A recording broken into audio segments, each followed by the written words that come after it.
అర్చకులైనా, సాధారణ మానవులైనా ఎవరికైనా గూడా కనీసం ఒక 5 గంటలు, 6 గంటలు, 8 గంటలు, ఒక 5 గంటల పాటు కునుకు తీయాలి. లేకపోతే శరీరం అలసిపోతుంది. అలాంటిది కలియుగ దైవము. ఆయన కూడా మానవమాతృడే అంటారు. ఒక దైవం ఆయన. ఆయనకసలు కంటి మీద కునుకు లేకుండా పోతుంది. అంటే 1960 వరకు నాకు తెలిసి వచ్చేసి తెల్లవారుజామున 5 గంటలకు స్టార్ట్ అయితే స్వామివారి పూజ కైంకర్యాలు. సాయంత్రం 6 గంటలకు క్లోజ్ అయ్యేది. ఇప్పుడు సుప్రభాతం సేవతో స్వామిని మేలుకొలిపి తర్వాత మళ్ళా అర్ధరాత్రి 1:30 వరకు అరగంట పాటు అలా పవలింపు సేవ ఇచ్చేసి తర్వాత మేలుకొలుపుతున్నారు. స్వామివారికి కంటి మీద కునుకు లేకుండా పోతుంది. అలా నిల్చొని వచ్చే లక్షలాది మంది భక్తులకు వరాలు ఇస్తూనే ఉన్నారు. అది అప్పుడప్పుడు అధికారులకు అర్చకులకు మధ్య ఇది ఒక చిన్న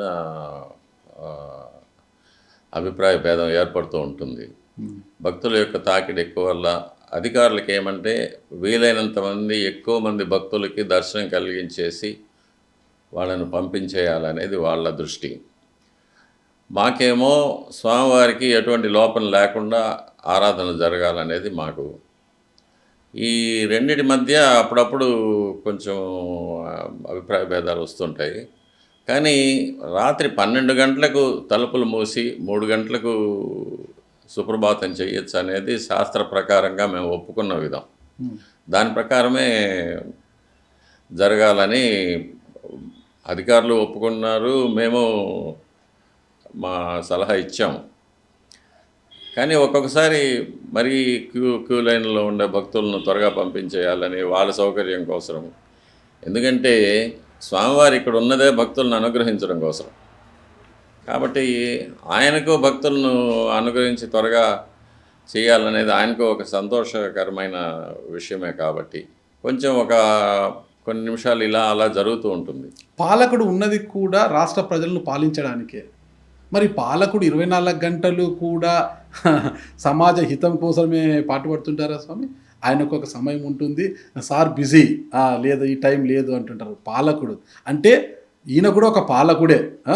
లోక కళ్యాణం కోసము, లోక హితం కోసము పాటుపడే పాలకుడు ఈయన.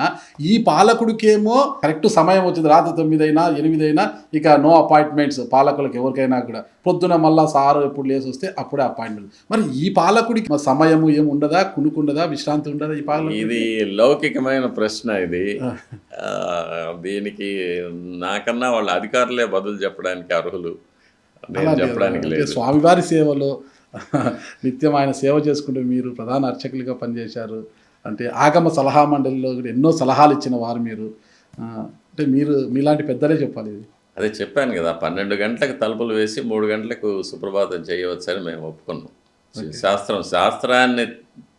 శాస్త్రాన్ని అనుసరించే చెప్పాము ఆ మాట కూడా. కాకపోతే కొన్ని పరిస్థితుల వల్ల అలా జరుగుతూ ఉంటుంది. మేము ఏమి పలకలేము అంటున్నారు కాబట్టి ఒకటి అడుగుతాను స్వామి. మొత్తం కూడా ఇక్కడ వ్యవస్థ, పాలక వ్యవస్థ ఇదంతా కూడా ఆగమ సలహా మండలి ఇచ్చే సూచనలు సలహాల ప్రకారమే నడుచుకుంటారా? లేదు మీరు చెప్పేది ఏంటి, మేము చెప్పినట్టు జరగాలనుకుంటారా? మీరు ఇబ్బందికరమైన ప్రశ్నలు వేయాలని చెప్పారు. అయ్యో లేదు గురుగారు చెప్పారు కాబట్టి కొన్ని ప్రశ్నలకు నేను సమాధానం చెప్పలేను. ఓకే. మనిషికైనా దేవుడికైనా ఆయన కలియుగ దైవం అంటారు కదా. 3 పూటల భోజనం పెట్టాలి. ఉదయం అల్పాహారం తింటాం, టిఫిన్ తింటాం, మధ్యాహ్నం భోజనం, రాత్రి భోజనం అనమాట. అది పద్ధతి ప్రకారం. 3 పూటలది ఒకే పూట మనం తింటే పొట్ట సరిపోదు, డైజెషన్ కాదు. కానీ స్వామివారి విషయంలో విరుద్ధంగా జరుగుతుంది. అంటే సమయపాలన, అంటే సమయం తక్కువగా ఉండటంతో నైవేద్యం అనేది వెంటనే పెట్టేసి లేదు అలాంటిది ఏం జరగడం లేదు. ఓకే. మామూలు ప్రకారంగా త్రికాల ఆరాధనలు, ప్రాతకాల, మాధ్యాహ్నిక, సాయంకాల ఆరాధనలు సమయం ప్రకారమే జరుగుతూ ఉన్నాయి. ప్రాతకాల ఆరాధన సూర్యోదయం సమయంలో, మాధ్యాహ్నిక ఆరాధన అపరాహ్నంలో, సాయంకాల నివేదన సూర్యాస్తమానం తర్వాత జరుగుతూ ఉంటుంది. కానీ గురువారం, శుక్రవారం ఆర్జిత సేవల వల్ల మాధ్యాహ్నిక ఆరాధన కొంచెం ముందుకు వస్తుంది. అప్పుడు కాల వ్యవధి తక్కువగా ఉండడం వల్ల. అంతకన్నా ఒకేసారి 2 నైవేద్యాలు పెట్టడం అనేది ఎప్పుడు జరగలేదు, ఎప్పుడు జరగదు కూడా. ఈవెన్ వైకుంఠ ఏకాదశి లేక జనవరి 1వ తేదీ అలాంటి విశేషమైన యాత్రికుల తాకిడి ఎక్కువ ఉండే సమయాల్లో కూడా ఉదయం ప్రాతకాల ఆరాధన కొంచెం ముందుగా జరిగినా కూడా అపరాహ్నం మధ్యాహ్నం నివేదన కానీ సాయంకాల నివేదన కానీ సరిగ్గా సమయానికే జరిగేటట్లే చూసుకుంటాం. కొన్ని సమయాల్లో కొన్ని నిమిషాలు తేడా రావచ్చేమో కానీ ముఖ్యమైన ఆరాధనల క్రమాల్లో ఎప్పుడు ఎటువంటి మార్పులు జరగడానికి మేము ఒప్పుకోము, మేము చెయ్యము కూడా. కాబట్టి అది చిన్న చిన్న అడ్జస్ట్మెంట్లు ఉంటాయి అంతే. అంతకన్నా పెద్ద మార్పులు అనేది కానీ స్వామివారికి అపచారం జరగడం అనేది కానీ ఉండదు. సో నేను ఒకటి, ఇది కాంట్రవర్సీ కాదు మాట్లాడుతున్నా, ఎప్పుడైతే తిరుమల తిరుపతి దేవస్థానంలో రాజకీయ జోక్యం ఎక్కువైందో మొత్తం కూడా పాలక మండలి వ్యవస్థ చెప్పినట్టే నడుచుకునే పరిస్థితి వచ్చింది. స్వాములు ఇది కాదు, ఇలా చెయ్యాలి, ఇలాగే జరగాలి స్వామివారికి అంటే పాలక మండలి ఒప్పుకుంటుందా? రాజకీయ వ్యవస్థ చొరబాటు ఎక్కువైపోయింది ఇక్కడ. కాదలేని పరిస్థితి, అర్చకులు కూడా మౌనం వహించక తప్పదు. మరి జరుగుతుందంటారా మీరు? ఇలా కాదు అలా అంటే జీ హుజూర్ అనే వారి పరిస్థితిలో వాళ్ళు ఉన్నారా? జీ హుజూర్ అనే పరిస్థితుల్లో అర్చకులు ఉన్నారంటారా? వైఖానస ఆగమ శాస్త్రం ఏం చెప్తుందంటే స్వామివారికి ఇలానే జరగాలి అనేది ఒక నిర్దిష్టమైన ప్రమాణాలు ఇస్తుంది. ఒకవేళ అలా చేయలేకపోతే వాట్ ఈస్ ద ఆల్టర్నేటివ్? ఎలా చేయొచ్చు? మార్పు చేయదలుచుకుంటే అది చెయ్యొచ్చు. ఒకవేళ అది కూడా చెయ్యలేకపోతే పర్యవసానాలు ఎలా ఉంటాయి? అవి తీవ్రంగా ఉంటాయి. అది కూడా ఉంటుంది ఆగమశాస్త్రంలో. అది ఒక సలహా మండలి సభ్యుడిగా మనం చెప్పచ్చు, చెప్పితే ఒప్పుకుంటారు. అంటే ఇది నిప్పు అక్కడ ఉంది, తాకూడదు. తాకాలనుకుంటే చేతికి ఏదైనా కవర్ వేసుకొని తాకాలి. లేదు, కవర్ లేకుండా తాకావు, చెయ్యి కాలుతుంది. కాబట్టి ఇలా జరగాలి, ఇలా కాకపోతే ఇలా జరగచ్చు, ఇది కూడా జరగకపోతే ఇది జరుగుతుంది పర్యవసానం అనేది మనం క్లియర్గా చెప్పగలిగితే తప్పకుండా ఒప్పుకుంటారు, ఎవరైనా ఒప్పుకుంటారు. ఒకటే స్వామి, మనం శాస్త్రాల గురించి మాట్లాడుతున్నాం. శాస్త్రం ప్రకారం తీసుకుంటే టీటీడీలోనే కాదు, తిరుమల తిరుపతి దేవస్థానంలో ప్రపంచంలో ఎక్కడ తెలుగు ఆలయాలు ఉన్నా కూడా ఆలయాలకు మనం వెళ్ళాలంటే గిన భక్తితో వెళ్ళాలి, క్యూ లైన్లలో వెళ్ళాలి, శ్రమ కోర్చి వెళ్ళాలి. అప్పుడే గిన దేవుడి యొక్క మనకు కలుగుతుంది కృప. కానీ ఇప్పుడు ఏమైపోయాయి, పవర్, ఎవరికి పవర్ ఉంటే వాళ్ళు ఎక్కువగా ముందుగా పోతారు, దర్శనాలు చేసుకుంటారు. ఈ తాకిడి వల్ల సామాన్య భక్తులు ఇబ్బందులు పడే పరిస్థితి ఉంది. ఇది శాస్త్రంలో ఉందా? ఇలా వీఐపీలు వచ్చినప్పుడు ఇలా చేయాలి, వీఐపీలకు ఇలాగే దర్శనం ఇవ్వాలి, వీఐపీలు వచ్చినప్పుడు గంటల తరబడి క్యూ లైన్లలో భక్తులు వేచి ఉండాలని శాస్త్రంలో ఉందంటారా? ఇది నా సబ్జెక్ట్ కాదు, దీనికి నేను జవాబు చెప్పాల్సిన అవసరం లేదు. ఓకే, నాకు తెలిసింది ఆగమ శాస్త్రం, నాకు కావాల్సింది దేవుడు భగవంతుడు, ఆయనకు నేను జరగవలసిన ఆరాధన క్రమం. అవి తప్ప ఎవరు వస్తున్నారు ఎవరు పోతున్నారు అనేది నాకు పూర్తిగా నాకు సంబంధపడిన విషయం కాదు. ఇదే క్రమంగా ఇంకొక ప్రశ్న స్వామి, నేను గతం నుంచి చూస్తున్నాను, ఇదే జిల్లాలో కూడా నేను వర్క్ చేశాను, సాక్షి స్టాఫ్ రిపోర్టర్గా ఇదే జిల్లాలో చేశాను నేను. నాకు మీరు చాలా కాలం నుంచి మీ గురించి వింటున్నాను, చూస్తున్నాను. ఎంత పెద్ద విఐపీలు వచ్చినా స్వామివారు అంటే లోపల వాళ్ళకు మీరు దర్శనం కల్పించడము, వాళ్ళకు అంటే ప్రోటోకాల్ ప్రకారం ఏం చేయాలో చేయడము తప్పితే కొంతవారు బయట కూడా ఎక్కువ తిరుగుతుంటారు. మీరు మాత్రం బయట కనిపించేవారు కాదు, స్వామివారి ఆలయం వరకే పరిమితం అయ్యేవారు, బయటికి వచ్చేవారు కాదు మీరు. కానీ కొంతమంది బయట ఎక్కువగా విఐపీలతో ఎక్కువగా మమేకమై తిరుగుతుండేవారు. ఎందుకు మీరు బయటకు వచ్చేవారికి ఎప్పుడు కూడా స్వామివారి సేవలోనే లోపలే ఉండేవారు? నేను అర్చకుడిని, నాకు స్వామివారే యజమాని. అంటే అర్చకత్వంలోనే ఆలయంలోనే పనిచేసిన కొంతమంది స్వాములు బయట ఎక్కువ ఉండేవారు విఐపీల యొక్క సేవ. అది వారి యొక్క సొంత అభిప్రాయాలు, వారి యొక్క ప్రాముఖ్యత కోసం వాళ్ళ ప్రాకులాట్లు అవి ఉండొచ్చు. కానీ నాకు అంతగా పట్టింపు లేదు. నాకు కావాల్సింది స్వామివారు. అంతే. నేను స్వామివారి దేవాలయంలో ఎక్కువసేపు ఉండడానికి, స్వామివారి సన్నిధిలో ఎక్కువసేపు ఉండడానికి నేను ఎప్పుడూ ప్రయత్నం చేస్తూ ఉంటానే కానీ బయట ఎవరితోనూ నాకు పెద్దగా పరిచయాలు పెంచుకోవాలనో లేకపోతే వాళ్ళ దగ్గర ఏదైనా నేను లబ్ధి పొందాలనేదో నాకు ఎప్పుడు, ఎందుకంటే స్వామివారు నన్ను ఎప్పుడూ ఆ పరిస్థితుల్లో ఉంచలేదు కూడా. కాబట్టి నాకు అది సంబంధం లేని విషయం. మీ వంశస్థులు అంటే మీ పెద్దలు, మీ తండ్రి గారి ఆశయం ప్రకారం వాళ్ళ కోరిక మీరు అర్చకత్వం తీసుకున్నారు. ఓకే, ముందు నుంచి మీరు స్వామివారి సేవకే ఉండాలనేసి మీరు కోరుకున్నారు కాబట్టి వచ్చారు. మీలాగే మీ పిల్లలు కూడా బాగా చదువుకున్నారు. వాళ్ళని కూడా అర్చకత్వంలో తీసుకొచ్చారు. ఎంతోమంది పురోహితులు వీళ్ళ పండితులంతా కూడా తాము పండితులుగా ఉన్నా పురోహితులుగా ఉన్నా తమ పిల్లలు ఈ రంగంలో వద్దు, పెద్ద పెద్ద సాఫ్ట్వేర్ ఇంజనీర్లు కావాలి, మా పిల్లలు అమెరికాకు వెళ్ళాలి, ఇంకా ఇతర దేశాలకు వెళ్ళాలి, సూటు బూటు వేసుకుని తిరగాలి, ఫ్లైట్లలో తిరగాలని కోరుకుంటుంటారనమాట. చాలామంది అలాగే చేస్తున్నారనమాట. పురోహితులను చాలామందిని నేను చూశాను, అలాగే ఉన్నారు. వాళ్ళ పిల్లలంతా సాఫ్ట్వేర్ రంగం వైపు, వ్యాపార రంగం వైపు, విదేశాల్లో స్థిరపడ్డారు. కానీ మీరు మాత్రము మీ క్రమంలోనే మీరు ఎలా అయితే స్టార్ట్ అయ్యారు అలాగే మీ పిల్లల్ని కూడా అర్చకత్వంలోకి అంత బాగా చదువుకున్న పిల్లల్ని అంటే వేరే రంగంలోకి పంపించకుండా స్వామివారి సేవకి ఎందుకు మీరు ఇచ్చేశారు? ఇప్పుడు ప్రతి మనిషి ఎంత సంపాదించినా చివరికి భగవంతుడి శరణు పొందాల్సిందే. ఎప్పుడు అది చివరిగా అది అశాశ్వతమని తెలిసినప్పుడు, శాశ్వతమైనది ఏమని తెలుసుకున్నప్పుడు భగవంతుడి సన్నదికి వచ్చి భగవంతుడి యొక్క శరణు పొందాలి. శరణాగతి అంటారు అది. అటువంటిది దైవ ప్రేరణ వల్ల అటువంటి వంశంలో జన్మించడం, శ్రీవారి యొక్క కైంకర్యం చేసే అవకాశం ప్రాప్తించడం అనేది ఒక మహదనుగ్రహం, స్వామివారి యొక్క మహదనుగ్రహం. కాబట్టి అటువంటిది పోగొట్టుకోవడానికి ఎవరు ఇష్టపడరు కూడా. అందులో పిల్లల్ని కూడా మొదటి నుంచి, చిన్నప్పటి నుంచి నేను ఎలా పెరిగానో అలాగే వాళ్ళని కూడా అదే మైండ్ సెట్లో నువ్వు అర్చకుడిగానే రావాల్సిందనేది, నేర్చుకోవాల్సిందనేది అలాగే పెంచుతూ వస్తాం. కాబట్టి వాళ్ళు ప్రకృతి సిద్ధంగా అలాగే అర్చకుడిగానే వస్తారు. ఏ సామాజిక వర్గమైనా ఎవరైనా కూడా బ్రాహ్మణులు కావచ్చు, ఇతరులు కావచ్చు, కొంత ఫాస్ట్ లైఫ్ కోరుకుంటారు, కొంత లగ్జరీ లైఫ్ కోరుకుంటారు అన్నమాట. ఇలాగ ఉండాలి మేము అనేసి. అంటే మీరు మాత్రమే స్వామివారి సేవ తప్పితే మాకు వేరే ప్రపంచం లేదు అంటుంటారు. అవును, అది అర్చకుడి యొక్క లక్షణం. అది శాస్త్రంలోనే చెప్పుంది. అర్చకుని కొడుకు అర్చకుడుగానే కావాలని మీరు. అవును, అది వంశపారంపర్య అర్చకత్వం. ఎందుకంటే ఒక సనాతన ధర్మాన్ని, వైదిక సాంప్రదాయాల్ని కాపాడడానికి అది చిన్నప్పటి నుంచి ఆ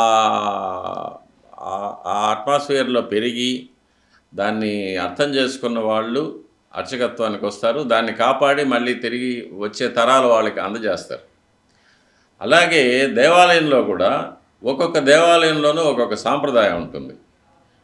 ఇప్పుడు మన దేవాలయంలో జరిగినట్టు ఇతర వైకాంస ఆగమ దేవాలయాల్లో జరగదు. అక్కడ జరిగే కొన్ని సాంప్రదాయాలు ఇక్కడ జరగవు. చాలా ఉన్నాయి అట్లాంటివి. అటువంటివి ఆ ఆలయంలో వంశపారంపర్య కుటుంబాల్లో పుట్టిన వాళ్ళు మాత్రమే ఆ సాంప్రదాయాలు తెలుసు వాళ్ళకి.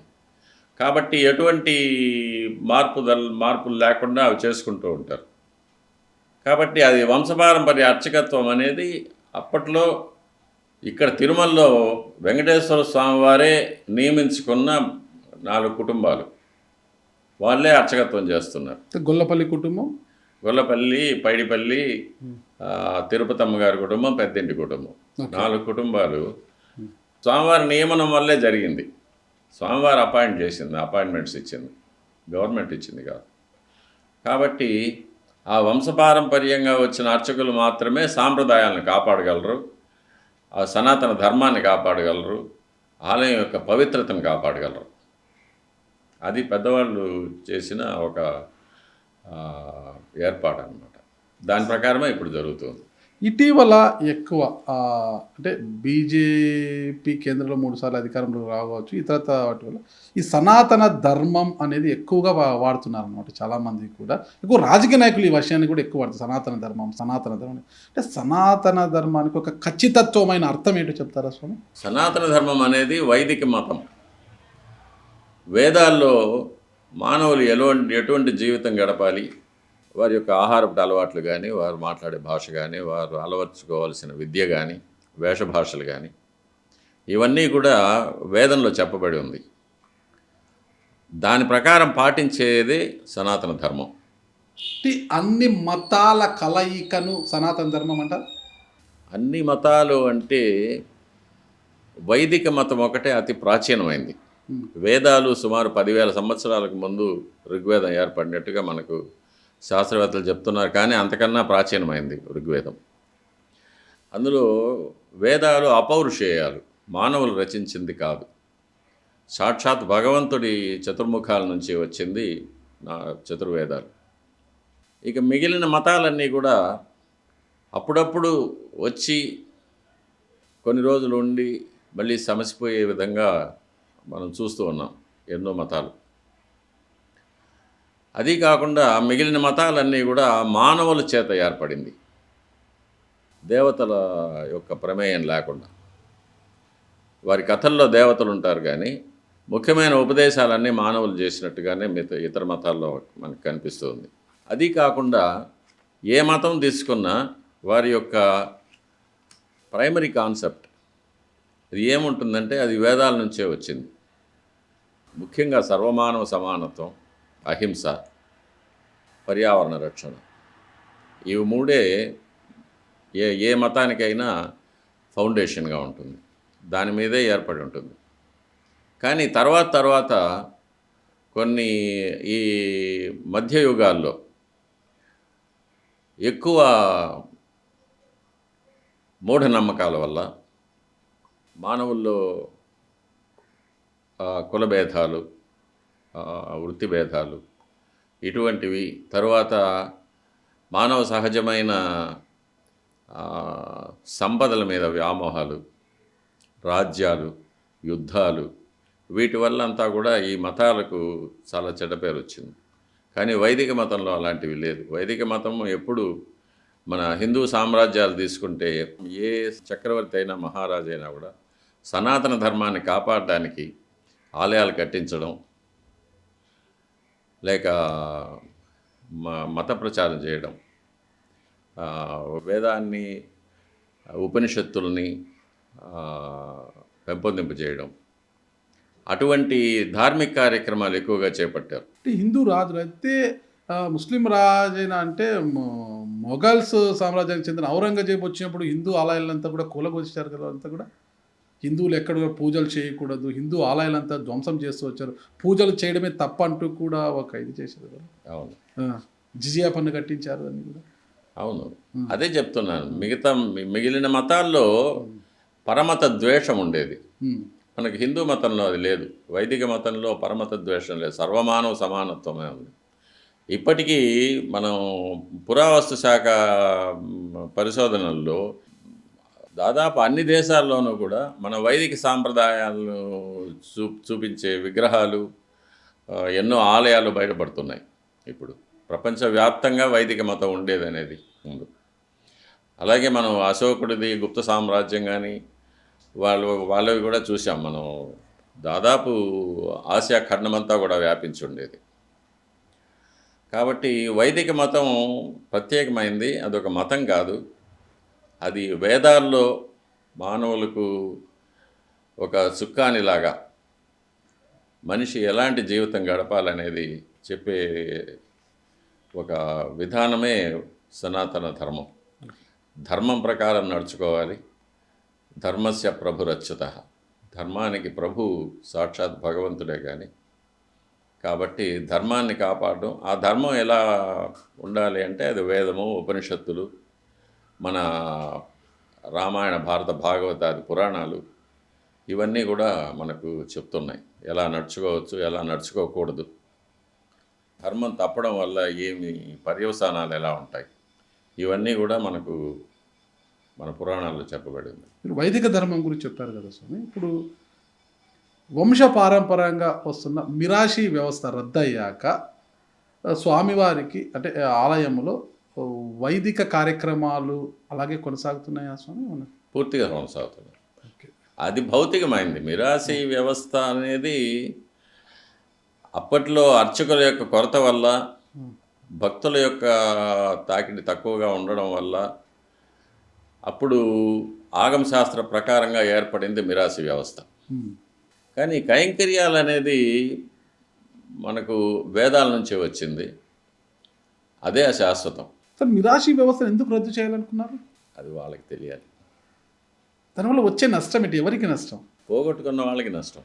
మీరు చెప్పారు వైఖానస ఆగమం ప్రకారమే స్వామి వారికి అన్నీ ఖచ్చితంగా జరుగుతున్నాయంటారు. అన్నీ ఖచ్చితంగా జరుగుతున్నా కానీ లోకపాలకుడైన ఆ వెంకటేశ్వర స్వామికి ఎప్పుడు కూడా ఏదో ఒక విమర్శలు ఆయన చుట్టూ ముడుతూనే ఉంటాయన్నమాట. కొండ చుట్టూ ముందు చూస్తే దేవుడికి అత్యంత ప్రీతిపాత్రమైన లడ్డూలో కొవ్వు కలిపారనేసి, నెయ్యి కల్తీ అనేసి, ఇలా అదొక అపచారం అనేసి, మన ఏకాదశి రోజున మనకు తొలి ఏకాదశి దర్శనానికి వచ్చిన వారు ఇక్కడ చనిపోవడము, అది దేవుడికి వచ్చి చనిపోయారు. అది ఇప్పుడు చూస్తే పరకామణి సంబంధించి ఎప్పుడో పాత విషయం మళ్ళా ఇప్పుడు ట్రోలింగ్ అవుతుంది.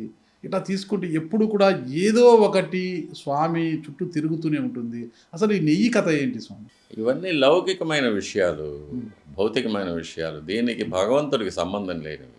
ఇది వాళ్ళ వాళ్ళ కర్మల ప్రకారంగా జరుగుతూ ఉంటుంది.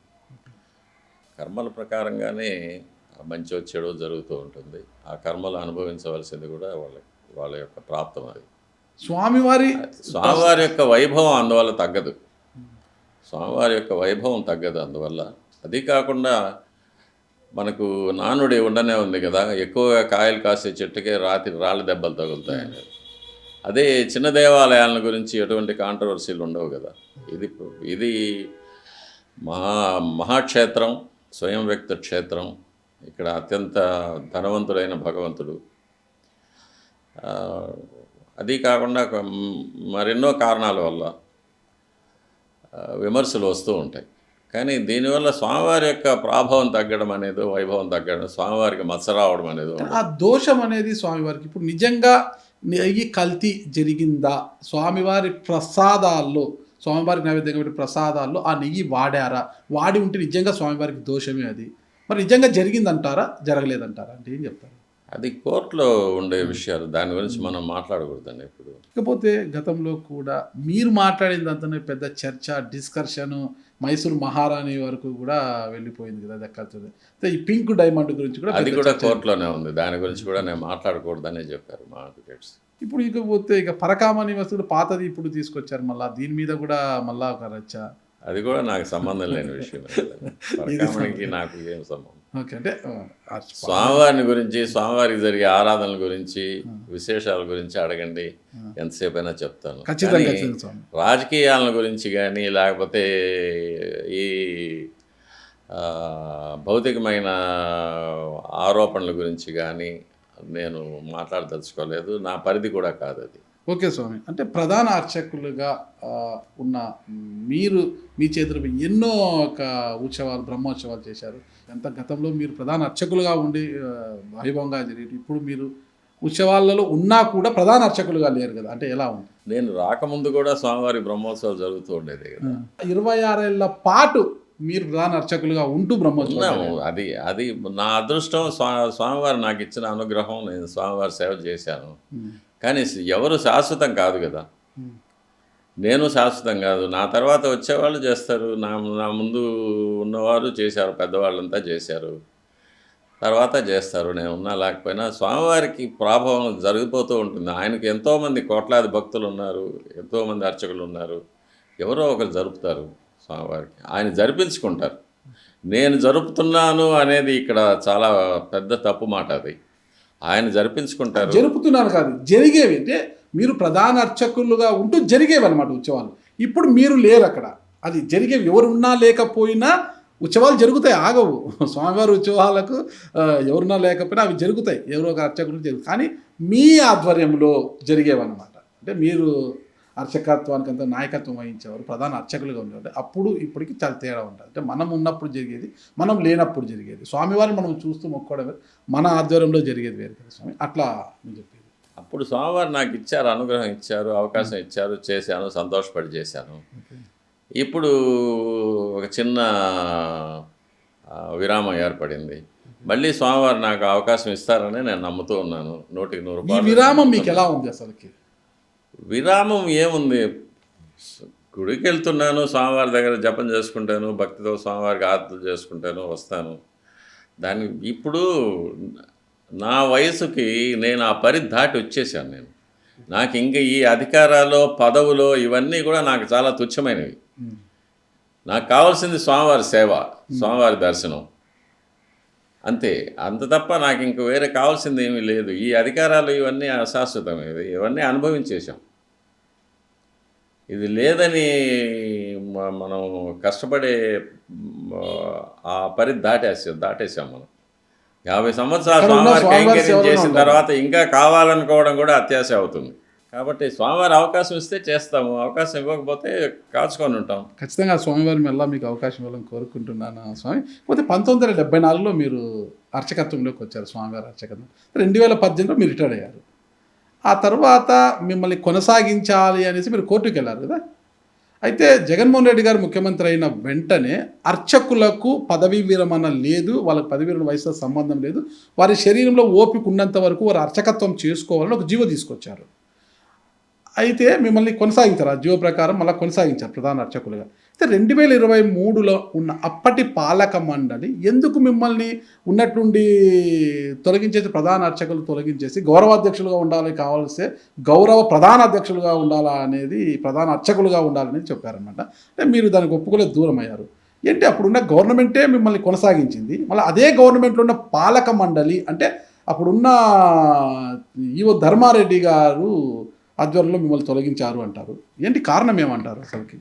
ఏదో వారి కారణాలు వారికి ఉన్నాయి, అంతేనా? నాకేం తెలుసు. మీరు ఒక ప్రధాన అర్చకులు, అర్చకత్వం తప్పితే మరే వివాదం మీకు తెలియదు, ఏ రాజకీయం మీకు తెలియదు, స్వామివారి సేవ తప్పితే మరో విషయం మీకు తెలియదు. అలాంటిది ఒక బ్యూరోక్రాట్, ఎక్కడో ఢిల్లీ నుంచి వచ్చిన సెంట్రల్ సర్వీస్ వచ్చి ధర్మారెడ్డి గారు ఎందుకు డాక్టర్ ఏవి రమణ దీక్షితులు గారి మీద కక్ష కట్టి ప్రధాన అర్చకత్వం తొలగించారని ఏమంటారు? అది మనం మాట్లాడుకోవాల్సిన విషయం కాదు, జరిగిపోయింది. మళ్ళీ అవకాశం వస్తే స్వామివారికి ఎంకరేజ్ చేసుకుంటాను. అంటే మీరు రాజకీయాలకు అతీతంగా ఉంటారు, వివాదాలకు అతీతంగా ఉంటారు. అయినా దాని గురించి నేను మాట్లాడదాను. అంటే భూమన కరుణాకర్ రెడ్డి గారు చైర్మన్గా ఉన్నప్పటికీ కూడా మీ సమస్యను పరిష్కరించలేకపోయారు. వారి కారణాలు వాళ్ళకు ఉంటాయి. అంతేనంటారా? మరి వారి కారణాలు వాళ్ళు ఉన్నప్పుడు మీరు కోర్టుకి ఎందుకు వెళ్ళారు తిరిగి? మరి స్వామివారి సేవ చేసుకునే అవకాశం పోగొట్టుకున్నాం కాబట్టి అందుకోసం వెళ్ళాం. అంటే గౌరవ ప్రధాన అర్చకులుగా స్వామివారి సేవ చేసుకోవచ్చు కదా, ఉండదంటారా? కానీ వంశపారంపర్య అర్చకత్వాన్ని నేను నిరాకరించినట్లు అయిపోతుంది. దానివల్ల ఆంధ్రప్రదేశ్లోని అన్ని దేవాలయాల్లోని అర్చక కుటుంబాలు దెబ్బతింటాయి. నేను ఒక్కటే దీన్ని కొనసాగించి ఒక ప్రశ్నతో ముగిస్తాను. ఆ ప్రభుత్వమే అర్చకులకు పదవీ విరమణ వయసుతో సంబంధం లేదు, ఒంట్లో ఓపిక ఉన్నంత వరకు చేసుకోవచ్చని జీవో ఇచ్చింది. అదే ప్రభుత్వంలోని పాలక మండలి ఇది తూచ్, మాకు అవసరం లేదు అన్నట్టుగా మిమ్మల్ని పక్కన పెట్టింది. ఏంటి అసలుకి ఇది? వాళ్ళని అడగాల్సిన ప్రశ్న, నన్ను కాదు. ఖచ్చితంగా స్వామి, నాకు అవకాశం వస్తే మాత్రం ధర్మారెడ్డి గారి భవిష్యత్తులో ఇంటర్వ్యూ చేస్తే మాత్రం ఖచ్చితంగా నేను 100% అడుగుతాను. కానీ నా వరకు స్వామివారి ఉత్తర్వుగానే నేను తీసుకుంటాను. ఇది మనుషులు చేసింది కాదు, ఏదో స్వామివారి ఉత్తర్వుగా, ఏదో ఎక్కడో నేనే తెలుసో తెలియకో ఏదో చిన్న అపచారమో తప్పు చేసి ఉండొచ్చు, చిన్న తప్పుగా మాట్లాడి ఉండొచ్చు నెగటివ్గా, ఏదో స్వామివారు నన్ను కొన్ని రోజులు దూరంగా పెట్టాలనుకున్నారో ఏమో తెలియదు. కానీ తర్వాత తిరిగి మళ్ళీ నన్ను పిలిపించుకుంటారనే నమ్మకం నాకు పరిపూర్ణంగా ఉంది. తప్పకుండా స్వామివారి కైంకర్యానికి నేను తిరిగి వెళ్తాననే నమ్మకం కూడా నాకుంది. స్వామివారి మీద విశ్వాసం ఉంది. దాదాపు 40 సంవత్సరాలు మీరు స్వామివారి సేవ చేసింటారు సార్? 50 సంవత్సరాలు. దాదాపు 50 సంవత్సరాలు స్వామివారి సేవ చేసింది మీరు. ఒక చిన్న విషయము, అంటే స్వామివారి దర్శనం కోసం వచ్చే భక్తులు హుండీలో కానుకలు వెయ్యొద్దండి అంటూ ఒక వీడియో చేసినట్టుగా వైరల్ అయింది ఒకటి. ఎందుకు స్వామి అది? అంటే వచ్చే కానుకలు ధార్మిక కార్యక్రమాలకు సరిగ్గా వినియోగించడం లేదనా? లేదు, నేను కొన్ని దేవాలయాలకు వెళ్ళాను, చిన్న దేవాలయాలకు వెళితే అక్కడ పరిస్థితులను చూసి నాకు చాలా బాధ వేసింది. దీపాలు అంటించడానికి నూనెకి కూడా డబ్బులు లేకుండా, అర్చకుడు స్వామివారి నైవేద్యానికి బియ్యం కూడా లేకుండా, అర్చకుడు జీతం లేకుండా, జీతభత్యాలు లేకుండా బాధపడడం చాలా దేవాలయాల్లో చూశాను, చిన్న దేవాలయాల్లో. ఆ అర్చకుడు వచ్చిన భక్తుల్ని నాకు దక్షిణ వేయొద్దండి, నాకు నూనె ఇవ్వండి దీపాలు అంటించడానికి, స్వామివారి నైవేద్యానికి బియ్యం ఇవ్వండి అని దీనంగా అర్థించడం కూడా చూశాను. అందువల్ల ఆ మాట అనవలసి వచ్చింది. ధనవంతుడైన భగవంతుడికి మనం ఇచ్చేది సముద్రంలో నీళ్లు పోసేది అనర్థం.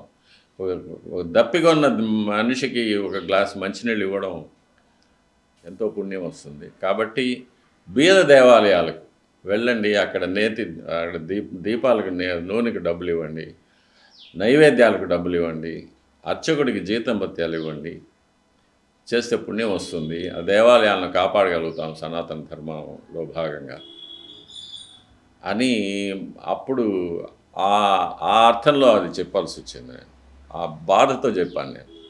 కానీ మీ బాధ కరెక్టే.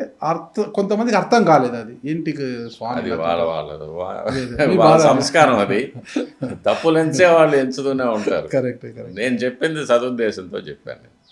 అసలకు నాకు తెలిసిన డాక్టర్ ఏవి రమణ దీక్షితులు గారు ఒకరు, నాకు తెలియని రమణ దీక్షితులు గారు ఉన్నారనేది నాకు ఇక్కడికి వచ్చిన తర్వాత తెలిసింది.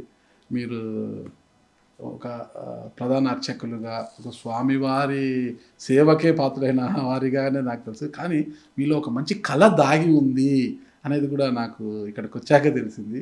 ఎలా అబ్బింది స్వామి ఆ కళ, ఆ చిత్రపటం, అసలు ఆ చిత్రాలను అలా ఊహించుకుంటూ గీయడము ఎలా అలవడింది మీకు? అర్చకత్వంలోనే ఉన్న మీకు అలా ఆ కళ ఎలా అలవడింది అంటారు? ఆ అది చిన్నప్పటి నుంచి అందులో ఉండే సైన్స్ స్టూడెంట్ కాబట్టి డ్రాయింగ్లో కానీ పెయింటింగ్లో కానీ ఇది ఉంటుంది.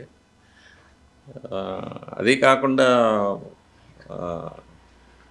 వృధా మాటలతో ఇంకొకరిని బాధ పెట్టే విధంగా మాట్లాడకుండా, వదంతులు పెంచకుండా ఒక మంచిగా కాలం గడపడానికి అదొక అవకాశం. అంటే మీరు సైన్స్ స్టూడెంట్, ఇంకొకరికి సైన్స్ ఎవరికి స్టూడెంట్ బాధ అంతా కలిగించదు. కూడా మంచి చిత్రకారులు కళాకారులు అవును. కాలేరు. అందరికీ అవుతారు. కూడా ప్రతి ఒక్కరూ కాలేరు. అందరికీ ఇది రాదు. అది కూడా ఒక కళ అన్నమాట. ఆ కళ అందరూ కళాకారులు కాలేరు. అంటే ఇక్కడ నేను చూశాను ఇంటికి వచ్చినప్పుడు ఇది చూడండి స్వామి, ఇది ఎంత చక్కగా ఇచ్చారు. అసలు దీని అర్థం ఏంటి అసలు? ఇది ఆండాళ్ తిరుప్పావై అని ధనుర్మాసంలో 30 రోజులు ఆండాళ్ అమ్మవారు పాడిన పాటలు దేవాలయంలో చెప్తారు సుప్రభాతానికి బదులు. అందులో ఒక ఘట్టంలో కృష్ణుడిని ఆరాధించే గోదాదేవి కృష్ణుడిని ప్రార్థిస్తూ ఉంది. కృష్ణుడు గోవర్ధనగిరి వెనక పరబ్రహ్మ స్వరూపం, ఆండాళ్ యొక్క చిలుక, చివర మన్మధుడు, స్వామివారి పాదాలను పుష్పాలతో అర్చించుకునే గోదాదేవి, ఇటువైపు గోవులు, ఇవన్నీ కృష్ణావతారంలో గోదాదేవి స్వామివారిని అర్చించుకునే ఘట్టం అది. చిత్రలేఖన గురించి అడిగినప్పుడు నేను సైన్స్ స్టూడెంట్ కాబట్టి నాకు అలవాటు చిన్నప్పటి నుంచి అన్నారు. మరి మీలో ఒక రైటర్ కూడా దాగి ఉన్నాడని తెలుసు. పుస్తకాలు రాయడము ఇదంతా ఒక చిన్న విషయం కాదు స్వామి. పుస్తకాలు రాయడం అనేది ఎంతో ఆలోచన, సరళి అదంతా రావాలి. అది కూడా నేను చూసిన ఇక్కడ ఒక పుస్తకంలో తిరుమల శ్రీవారి దివ్య ప్రసాదములు డాక్టర్ ఏవి రమణ దీక్షితులు కోట నిర్మాణం. ఇది వచ్చేసి నాకు తెలిసి గతంలో ఇంగ్లీష్లో కూడా వచ్చినట్టుంది. ఇది ఇప్పుడు తెలుగులో మీరు 10 సంవత్సరాల ముందు ఇంగ్లీష్లో వచ్చింది. తర్వాత మన తెలుగు భక్తులు అందరూ ఇది తెలుగులో రావాలి అని చెప్పి నన్ను కోరడం వల్ల తెలుగులో రాయవలసి వచ్చింది. ముఖ్యంగా ఎంతోమంది ఇప్పుడు మనం యూట్యూబ్లో కూడా స్వామివారిని గురించి ఎన్నో విచిత్రమైన వార్తలు అవి వస్తూ ఉంటాయి. స్వామివారికి వెంట్రుకలు ఉందని, చెమట పడుతుందని, ఇలాంటివి ఇవన్నీ అప్పుడప్పుడు నేను మీడియా ద్వారా క్లియర్ చేస్తూ వస్తూ ఉంటాను. అందులో స్వామివారికి జరిగే నైవేద్యాల గురించి చెప్పాలని ఒక ఐడియా వచ్చింది. దాని ప్రకారంగా ఇందులో నా సొంత కవిత్వం ఏం లేదు. ఆగమ శాస్త్రంలో ఏం చెప్పింది, ఎందుకు నైవేద్యం చేయాలి, ఎలా చేయాలి, నైవేద్యాలు ఎలా తయారు చేయాలి, వాటిలో వాడే దినుసులు ఎలా ఉండాలి, ఏ మంత్రాలు ఉపయోగించాలి. ఇది కాకుండా చరిత్రలో చక్రవర్తులు, మహారాజులు అందరూ కూడా స్వామివారి నైవేద్యాలు నిలవకుండా జరపడం కోసరంగా ఎటువంటి దానాలన్నీ చేశారు. స్వర్ణదానం, గోదానం, భూదానం, ఇవన్నీ కూడా దేవాలయానికి రాసి ఆ వచ్చే ఆదాయంతో స్వామివారికి నైవేద్యాలు, నేతి దీపాలు వెలిగించాలని శాసనాలు అందజేసి పెట్టారు. మన దేవాలయంలో ఉండే శాసనాల ప్రకారమే రాశాను. అది కాకుండా చివరిగా మనం గుడిలో దేవాలయంలో తయారు చేసే ప్రసాదాలను ఇంట్లో ఎలా తయారు చేసుకోవచ్చు అనే విధానాలు కూడా రాయించాను. పండుగల్లో, పర్వదినాల్లో, విశేష దినాల్లో ప్రసాదాలు ఎలా తయారు చేసుకోవచ్చు అని కూడా రాశాను. ఇది భక్తుల కోసం. ఇది సరే, భక్తుల కోసమే దేవాలయంలో తయారు చేసే ప్రసాదం ఇంట్లో ఎలా చేసుకోవాలో ఒక్క మాటలో చెప్తారా స్వామి? అన్ని ప్రసాదాలకు ఉన్నాయి. అన్ని ప్రసాదాలకు అంటే ఈ పుస్తకం ఎప్పుడు రిలీజ్ అయిపోతున్నారు? అది బ్రహ్మోత్సవాల తర్వాత, ఇది ఇంకా ఫైనల్ కాపీ రాలేదు. ఓకే. ఫైనల్ కాపీ వచ్చి ఇంకా కొన్ని నగిషీలు అన్నీ చేస్తాం అందులో. చేసి బ్రహ్మోత్సవాల తర్వాత స్వామివారి పాదాల దగ్గర ఉంచి స్వామివారి అనుజ్ఞ తీసుకొని దాన్ని రిలీజ్ చేసి ప్రెస్ మీట్ పెడతాం. అంటే ఇప్పుడు రాష్ట్రంలో పాలన మారింది. చంద్రబాబు నాయుడు గారు ముఖ్యమంత్రిగా ఉన్నారు. ఆయన ముఖ్యమంత్రి గత ప్రభుత్వాలు మన పక్కన పెడితే ఇప్పుడు మళ్ళీ ఆయన ముఖ్యమంత్రి అయ్యారు. చంద్రబాబు నాయుడు గారి పాలనలో ఇక్కడ హిందూ ధర్మ ప్రచార కార్యక్రమాలన్నీ కూడా సవ్యంగానే సాగుతున్నాయి స్వామి. నాకు తెలిసినంత వరకు దేవాలయాల్లో బాగానే జరుగుతున్నాయి, మొత్తం ఏమి శాస్త్ర ప్రకారంగా శాస్త్ర ప్రకారం జరుగుతున్నాయి. మరి ఎంతోమంది చైర్మన్లను చూసాం. మీరు 50 ఏళ్ళ సర్వీస్లో ఎంతోమంది చైర్మన్లను చూసింటారు, పాలక మండలి సభ్యులను చూసింటారు. మరి ఇప్పుడు బిఆర్ నాయుడు గారు పాలక మండలి చైర్మన్గా వచ్చారు. ఈయన హయాంలో ఎలా జరుగుతుంది అంటారు అంటే స్వామి? నేను ఎక్కువగా దేవాలయానికి వెళ్ళడం లేదు ఇది కాబట్టి, కానీ నాకు తెలిసినంత వరకు కూడా అర్చకులందరూ సంతోషంగానే ఉన్నారు. స్వామివారికి పూజలు బాగా జరుగుతున్నాయి, స్వామివారు సంతృప్తిగా ఉన్నారు.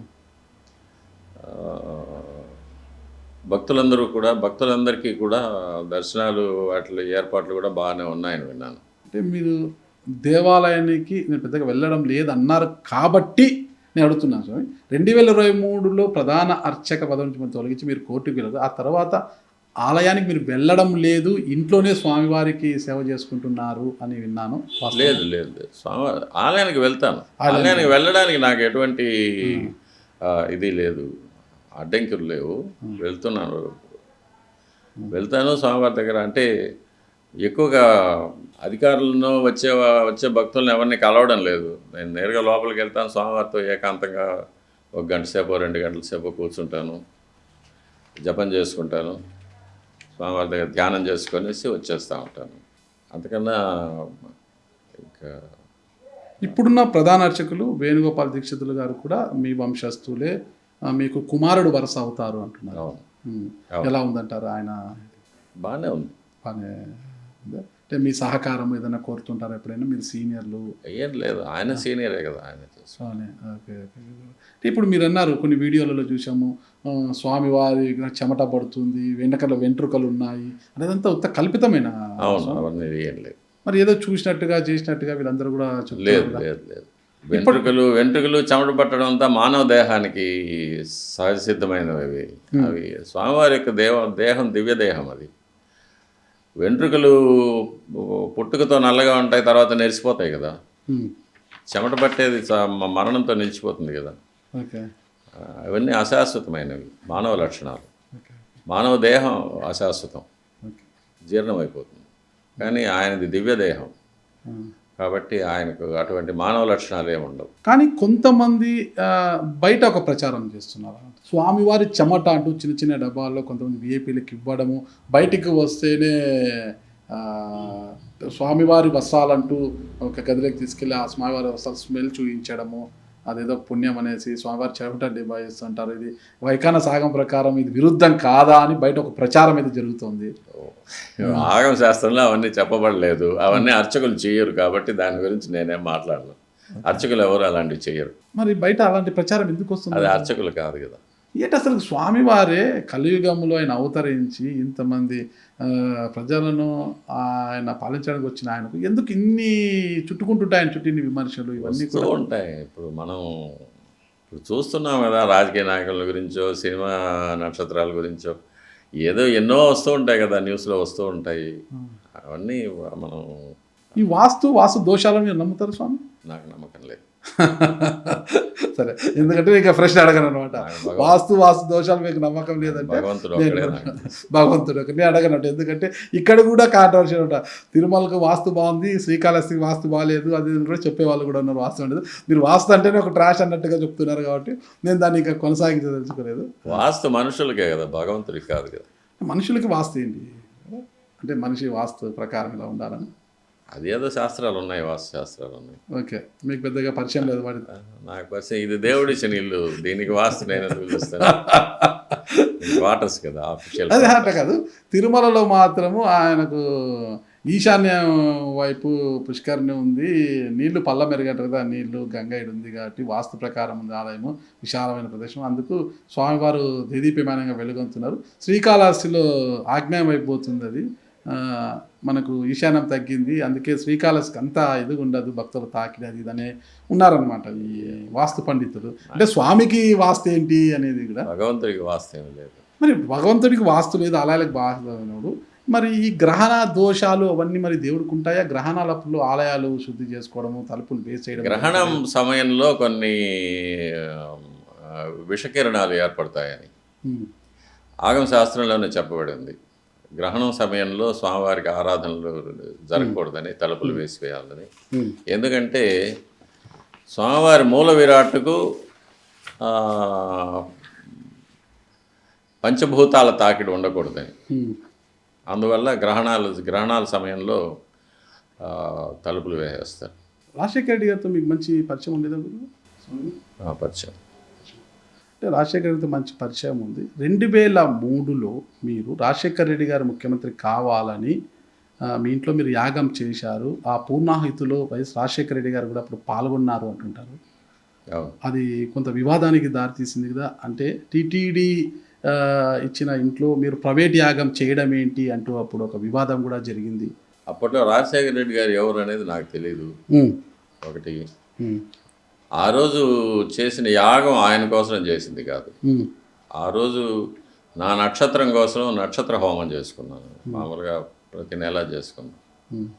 నా నక్షత్రం రోజు ఏదైనా దోషం ఉంటే పోవడం కోసం ఆ రోజు అది చేసుకున్నా. ఆ సమయంలో ఆయన ఉన్నారు ఇక్కడ, అంతే. అది కోఇన్సిడెన్స్. అది మరి ఆయన కోసమే ఆయన ముఖ్యమంత్రి కావాలని చేశారు. ఆ పూర్ణాహితాలను పాల్గొన్నారు. ప్రైవేటు హోమ్ నేను చేయలేదు. ఇంకా మూడో మనిషి చెప్పుకుంటే దాని గురించి నాకేం సంబంధం చెప్పండి. ఆయన యాగం చేయడం వల్లనే ముఖ్యమంత్రి అయ్యారు. తర్వాత టీటీడీలో రమణ దీక్షిత్ గారు చక్రం తిప్పారు. దానివల్లే నేను ఎప్పుడు చక్రం తిప్పను, ఎప్పుడు నేను బయటే రాను. పురోహితులంతా కూడా లోపల ఉన్న అర్చకులంతా 2 వర్గాలుగా విడిపోయారు అనేది కూడా పెద్ద ప్రచారం జరిగింది. అర్చకుల్లో వర్గాలు విడిపోవడానికి ఏం పార్టీలు ఉన్నాయి? అంటే ఇక్కడ అంటే రాజశేఖర్ గారు ముఖ్యమంత్రి అయినాక ఏవి రమణ దీక్షిత్ గారికి ఒక హవా సాగింది. ఇక్కడ ఏం లేదు, ఎప్పుడూ ఒకటే. నేను ఎప్పుడూ ఒకటే. రాజశేఖర్ గారు పరిచయం. రాజశేఖర రెడ్డి గారి కన్నా చంద్రబాబు నాయుడు గారు నాకు జూనియరు, పక్క ఊరు, ఆయన దగ్గర కదా. దూరపు కొండలు నునుపు కదా, దూరపు కొండలు నునుపు కదా స్వామి, కాదంటారా? అదేం లేదు. నాకు రాజకీయాలతో నాకు సంబంధం లేదు. నాకు నా యజమాని మా దేవుడు. పుట్టినప్పటి నుంచి కాంగ్రెస్ పార్టీలో కాంగ్రెస్ వచ్చింది, మళ్ళీ టీడీపీ వచ్చింది, మళ్ళీ పార్టీలు మారుతూ ఉంటాయి. నాకే కదా ఈ పుస్తకంలో మీరు రాశారు, శ్రీ మదకిలాండ కోటి బ్రహ్మాండ నాయకుడు కరుణా సముద్రుడు మా తాతగారు శ్రీ వెంకటేశ్వర స్వామి వారి దివ్యశ్రీ పాద పద్మాల చెంత అన్నారు. అంటే మా తాతగారు అంటే ఆ అర్థం నాకు దాన్ని 2 విధాలుగా చెప్పాలి. సంస్కృతంలో త్రాత అంటారు. త్రాత అంటే కాపాడేవాడు అని. మాకందరికీ కాపాడేవాడు భగవంతుడే కదా. భగవద్గీతలో కూడా త్రాతాభవ జనార్దన అనే అర్జునుడు కృష్ణుని సంబోధిస్తాడు. త్రాత అంటారు. అదే మరువి తెలుగులో తాత అయింది. అదే కాకుండా స్వామివారి గోత్రం భారద్వాజ గోత్రం. ఎందుకంటే స్వామివారిని ప్రతిష్ఠ చేసింది భరద్వాజ మహర్షి. భరద్వాజ మహర్షి ప్రాణ ప్రతిష్ఠ చేయడం వల్ల ఆయనకు భారద్వాజ గోత్రం వచ్చింది. మేము భారద్వాజ గోత్రంలో పుట్టాం కాబట్టి గోత్రస్తులు కాబట్టి భారద్వాజ గోత్రంలో పుట్టాము కాబట్టి ఆయన మాకు పూర్వీకులు అవుతారు. అంటే తాతగారు అవుతారు, తాతగారు ముత్తాతగారు అవుతారు. కాబట్టి మేము ఎప్పుడు స్వామివారిని తాత అనే పిలుస్తాం. చిన్నప్పటి నుంచి అలవాటు ఉంది తాతగారిని పిలవడం. మా మనవడు ఏదైనా నన్ను అడిగితే కూడా నేను ఏదైనా ఇస్తే ఎవరు ఇచ్చారా అంటే తాత ఇచ్చాడు అంటారు. మీ తాతకి ఎవరు ఇచ్చారా అంటే వాళ్ళ తాత ఇచ్చాడు అంటారు. అట్లా తాత అనేది అలవాటు అయిపోయింది, భగవంతుని తాత అని పిలవడం. కాబట్టి ఏం చేసినా ఆయనకే అంకితం కాబట్టి మా తాతగారి పాదపద్మాలకు అంకితం. అంతే. మొత్తం మీద తీసుకుంటే రాజకీయ జగన్మోహన్ రెడ్డి గారితో కూడా మీకు మంచి పరిచయం ఉండేది అంటారు. ఇంకా సీఎం గారుగా వచ్చినప్పుడు, దేవాలయానికి వచ్చినప్పుడు రిసీవ్ చేసుకుంటాం కదా, ప్రధాన అర్చకులుగా ఆయన రిసీవ్ చేసుకుంటాం. వ్యక్తిగతంగా ఎలాంటి పరిచయం లేదు. వ్యక్తిగతంగా పెద్దగా పరిచయం లేదు. ఓకే గురు. ఇంకా వాటిని పక్కన పెడితే మీరు ఇప్పుడు వార్షిక బ్రహ్మోత్సవాలు అది ఆ శంకురాలు సమయంలో వస్తారు, ఆయన రిసీవ్ చేసుకోవడం, తర్వాత ఆయనకు లోపల తీసుకెళ్ళి ఆయనకు ఐతిహ్యం అంటారు దాన్ని, అంటే స్వామివారిని గురించి హారతి చేస్తూ స్వామివారిని గురించి చెప్పడం, తర్వాత ఆశీర్వాదం చేయడం, ఇవన్నీ మనం చేస్తాం కాబట్టి ఆశీర్వచనాలు వచ్చి ఇప్పుడు బయట సోషల్ మీడియాలో ఒక వీడియో ఇటీవల ఎక్కువ ట్రోల్ అవుతుంది స్వామి. ఒకసారి స్వామి వారికి వినియోగించిన పూలను మళ్ళా తిరిగి వినియోగించకూడదు, ఒకసారి వాడిన తర్వాత అది నిర్మాల్యం అవుతాయి, అలా నిర్మాల్యమైన పూలను ఇక ఏ దానికి కూడా మనం వినియోగించరాదు అంటారు. కానీ చాలా దేవాలయాలలో అలా నిర్మాల్యమైన పూలతో ఊదబత్తీలను తయారు చేస్తున్నారు, తిరిగి స్వామివారికే వాటిని అగరబత్తీలను అంటిస్తున్నారు అంటున్నారు. ఇది కరెక్ట్ అంటారా? మనకు శాస్త్ర ప్రకారంగా నిర్మాల్యం అనేది తీసేయాలి. ఆ నిర్మాల్యం అన్నప్పుడు ఒక్కసారి ఆ స్వామివారికి అలంకారం చేసిన తర్వాత, ఆ రాత్రి అయిపోయిన తర్వాత మరుసటి రోజు అది భూభారం అయిపోతుంది. భూమి ఎంత భారం ఉందో అంత భారం అయిపోతుంది. కాబట్టి ఆ నిర్మాల్యం తీసేయాలి. నిర్మాల్యం తీసిన తర్వాత దాన్ని ఎవ్వరూ కాలితో తక్కకుండా, అపవిత్రం చేయకుండా తీసి దాన్ని విసర్జన చేయాలి. లేకపోతే ఆలయంలో ఉండే వృషక్సేనుల వారికి అలంకారం చేయాలి, పరివార దేవతలకి అలంకారం చేయాలి అనేది శాస్త్రం, అంతే. ఇంకా దాన్ని అగరవత్తులు చేయొచ్చా చేయకూడదా అనేది శాస్త్రంలో ఎక్కడ చెప్పబడలేదు. దాన్ని అపవిత్రం చేయకూడదు అనేది మాత్రం చెప్పింది. స్వామివారి దర్శనం కోసం ప్రపంచ దేశాల నుండి తెలుగు వారందరూ కూడా తరలి వస్తుంటారు. ఇటీవల ఇతర మతస్థులు కూడా స్వామివారి దర్శనం కోసం వస్తున్నారు ఇక్కడికి. అంత దూరం వచ్చిన వారు తీరా దేవుడి దగ్గరికి వచ్చేలోపు ఒకసారిగా కళ్ళు మూస్తారు. అలా కళ్ళు మూర్చి తెరిచే లోపల అలా వెళ్ళిపోతుంటారు దర్శనం దగ్గర. కళ్ళు మూయొద్దండి అంటుంటారు స్వామి.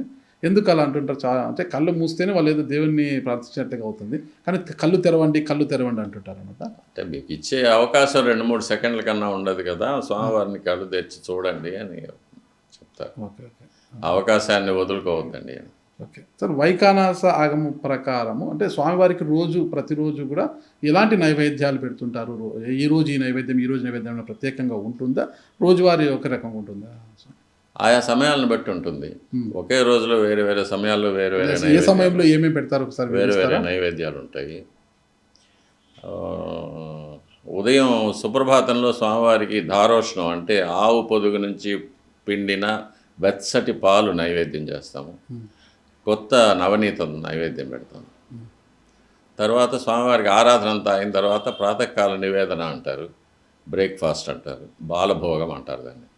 బాలభోగంలో స్వామివారికి మాత్ర అన్నం, పాలు, పెరుగు, మీగడ, వెన్న కలిపిన అన్నం, మాత్ర అన్నం. తర్వాత ముద్గా అన్నం అంటే కట్టె పొంగలి, తింత్రినీల సాన్నం అంటే పులిహోర, చక్కెర పొంగలి, గుడ అన్నం. తర్వాత లాడూకం లడ్డు, మాషాపూపం వడ, చక్రాపూపం అనే దోశ, గుడాపూపం అనే అప్పం, ఇవన్నీ నైవేద్యం అవుతాయి. తర్వాత మాధ్యాహ్నిక ఆరాధన తర్వాత అప్పుడు మళ్ళీ శుద్ధాన్నం, కదంబం, సీర మొదలైన నివేదన అవుతాయి. రాత్రి నివేదనలో స్వామివారికి మరీచి అన్నం అంటే మిరియాల అన్నం, దోశ, చక్కెర పొంగలి నివేదన అవుతుంది, కదంబ నివేదన అవుతుంది. తర్వాత స్వామివారు ఏకాంత సేవలో పడుకున్నప్పుడు స్వామివారికి కాచి చక్కెర వేసిన పాలు, ఆవు పాలు, జీడిపప్పులు, బాదం పప్పులు నెయ్యిల్లో వేయించినవి, ఆయా ఋతువుల్లో దొరికే ఫలాలు, పళ్ళు తరిగి ఇవి నైవేద్యం అవుతాయి. ఈ బ్రహ్మోత్సవాల గురించి ఒక్కొక్క రోజు వివరిస్తారా మీరు భక్తుల కోసము? ఈ బ్రహ్మోత్సవాల యొక్క విశిష్ట ఏంటి? ఈ బ్రహ్మోత్సవాల్లో పాల్గొనడం వల్ల ఎలాంటి ప్రాప్తి కలుగుతుంది? బ్రహ్మోత్సవాలు వెంకటేశ్వర స్వామి వారి యొక్క అవతార దినోత్సవాలు అంటాం. అంటే స్వయంభూ మన్వంతర కాలంలో, ఆది కృతయుగంలో సూర్యుడు కన్యారాశిలో ఉండగా చంద్రుడు శ్రవణ నక్షత్రంలో కూడి ఉన్న శుభయోగ శుభలగ్నంలో స్వామివారి వైకుంఠం నుంచి భూలోకానికి పుష్కరిణికి దక్షిణ నైరుతిలో దిగారు. ఆ పుణ్యదినాన్ని మనం అవతార దినోత్సవంగా జరుపుకుంటా ఉన్నాము. బ్రహ్మోత్సవాలు ఆ రోజు నుంచి ముందుకు 9 రోజులు వెళ్ళి అంకురారోపణతో ప్రారంభమయ్యి 9వ రోజు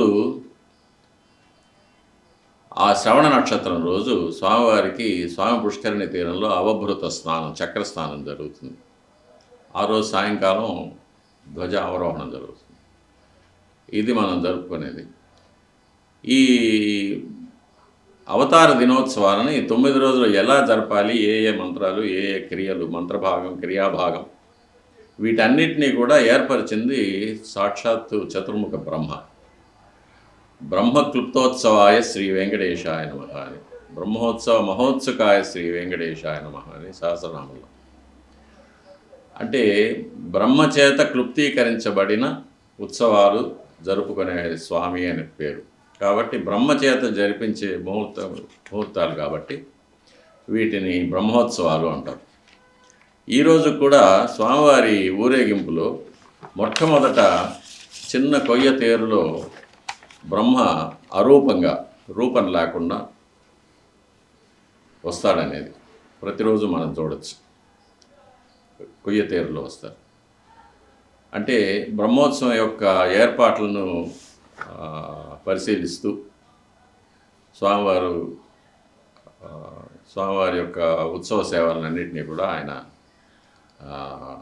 జరిపిస్తూ ఉంటారు. కాబట్టి ఇది బ్రహ్మోత్సవం అని. సంవత్సరంలో జరిగే స్వామివారి యొక్క అవతార దినోత్సవాలు కాబట్టి ఈ బ్రహ్మోత్సవాల్లో ప్రతిరోజు స్వామివారు ఉదయం సాయంకాలం వేరు వేరు వాహనాల్లో వస్తారు.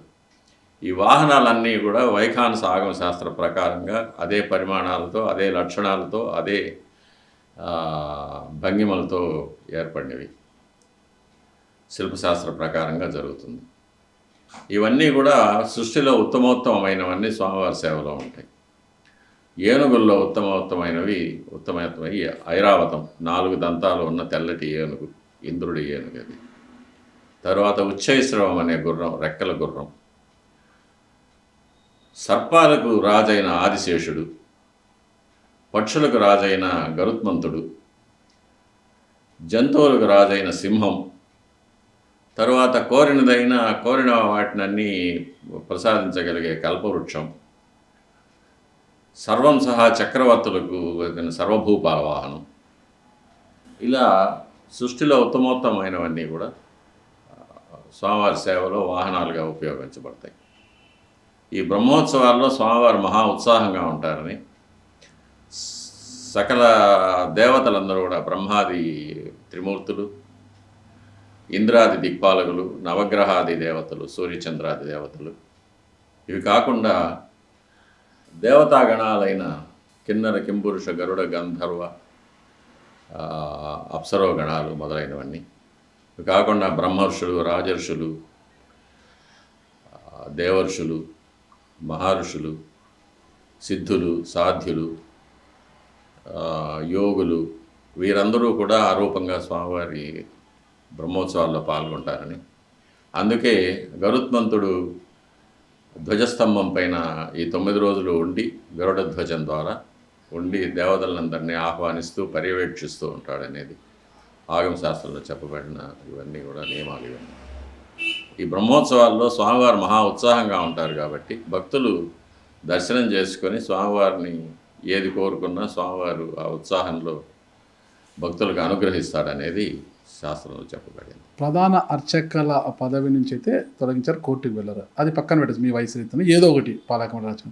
మరి ఆగమ సలహా మండలి దానికి వయసుకి సంబంధం లేదు, ఎవరైనా సలహా ఇవ్వచ్చు, సలహాదారులుగా ఉండవచ్చు. కానీ ఆ వ్యవస్థ నుంచి కూడా మిమ్మల్ని ఎందుకు తప్పించారు? అంటే మీరు ఇచ్చే సలహాలు నచ్చకనా, అంటే ఏంటి అసలు? సలహా అనేది మన ఇష్టాయిష్టాల మీద ఆధారపడింది కాదు. అది శాస్త్రం ఏం చెప్తుందో అదే సలహాగా చెప్తాం. అదే కదా, రమణ దీక్షితులు వాళ్ళు ఏది చెప్పినా శాస్త్రాన్ని అనుసరించి చెప్తారు కదా. అవును, శాస్త్ర విరుద్ధంగా ఏం చెప్పారు కదా. అవును. మరి శాస్త్రానికి అనుగుణంగా శాస్త్ర పద్ధతిగా చెప్పే రమణ దీక్షితులు గారి సలహాలు పాలక మండలికి నచ్చక పక్కన పెట్టారా, అంటే మీరే దూరం అయిపోయారు ఆగమ సలహా మండలికి? ఇద్దరూ కారణం కాదు, భగవంతుడే కారణం. ఆ నెపాన్ని మీరు భగవంతునిపై ఎలా నెడతారు, మీ తాతగారి పైన ఎలా నెడతారు మీరు? అవును, మరి ఇప్పుడు మానవ తప్పిదం కాదా? అంటే నా సేవకు నువ్వు దూరం ఇప్పుడు కావని నే- దేవుడు దేవుడు నేను- సూచించారా? నేనున్నాను, నేను ఒక పనివాడిని పెట్టుకుంటాను, ఒక డ్రైవర్ని పెట్టుకుంటాను. వాడు నాకు నచ్చందో లేకపోతే నన్ను గురించి చెడ్డగా మాట్లాడడమో, తెలుసో తెలియకో నేను చెప్పిన పని చేయకపోవడమో అట్లాంటిది ఏదైనా చేశాడనుకో, లేకపోతే నన్ను గురించి లోపాలు చెప్పడమో చేశాడనుకో, నేను అతన్ని బయట పంపించేస్తాను కదా. కాబట్టి నేను తెలుసో తెలియకో నేను ఏదైనా తప్పు చేసి ఉండొచ్చు, మాట్లాడి ఉండొచ్చు, అందుకని స్వామివారు నాకు శిక్ష వేసి ఉండొచ్చు. దానికి తాతగారు మీకు దానికి శిక్ష వేశారా? దానికి టీటీడీ బోర్డు ఒక కారణంగా ఉండొచ్చు అంతే. అంతేగాని ఏమో నేను స్వయంకృతాపరాధం అని నేను అనుకుంటాను. నేనే ఏదో తప్పు చేశాను, నాకు శిక్ష పడిందని అనుకుంటాను. అని మీరు అనుకోవచ్చు, మీ మనసును మీరు సర్దుబాటు చేసుకోవచ్చు. కానీ ఆ నెపాన్ని మీ తాతగారుగా భావించే శ్రీ వెంకటేశ్వర స్వామి మీద నెట్టడం, స్వామివారిని మళ్ళీ క్షమాపణ అడిగి ఆయన మనసు చల్లబడిన తర్వాత మళ్ళీ నాకు తిరిగి స్వామివారు అవకాశం ఇస్తారు, తప్పకుండా ఇస్తారు. ప్రధాన అర్చక పదవి ఎందుకు కోరుకుంటున్నారు? ప్రధాన అర్చకం అనేది అది 97లో ఏర్పడిన పదవి. అంతకుముందు ప్రధాన అర్చక అనేది పోస్ట్ లేదు. మిరాస్దారుగానే ఉండేవాళ్ళం, మిరాస్దారులుగా అందరూ సమానంగా ఉండేవాళ్ళం. ప్రధాన అర్చకులు అనేది లేదు. అది అర్చక కుటుంబాల మధ్య ఒక వైషమ్యాన్ని ఏర్పరిచింది, అది అంతే. ఏర్పరిచింది మిరాషీ వ్యవస్థనా, పాలక వ్యవస్థనా? అది చట్టం. చట్టం చేసింది ఎవరు? దేవుడు కాదు కదా, పాలకులు కదా. చట్టాలు తయారేది ఎక్కడ? చట్టసభల్లో. ఆ చట్టసభల్లో ఎవరు ఉంటారు? కొన్ని తెలిసి జరుగుతాయి, కొన్ని తెలియక జరుగుతాయి. పర్యవసానాలు అవగాహన లేకపోవడం వల్ల వచ్చే వైపరీత్యాలు ఇవన్నీ. మన సనాతన ధర్మం మీద, ప్రాచీన సాంప్రదాయాల మీద అవగాహన లేకపోవడం వల్ల, వంశపారంపర్య అర్చకత్వం వల్ల ఏమి మంచి జరుగుతుంది, దీనివల్ల ఏమి లాభము, ఎన్ని దేవాలయాలను మనం పరిరక్షించుకోగలిగాము, ఇవన్నీ ఈ అవగాహన అవధి లేకపోవడం వల్ల జరిగే వైపరీత్యాలు ఇవన్నీ. ఇవి కలియుగంలో ఇట్లాంటివి జరుగుతూనే ఉంటాయి.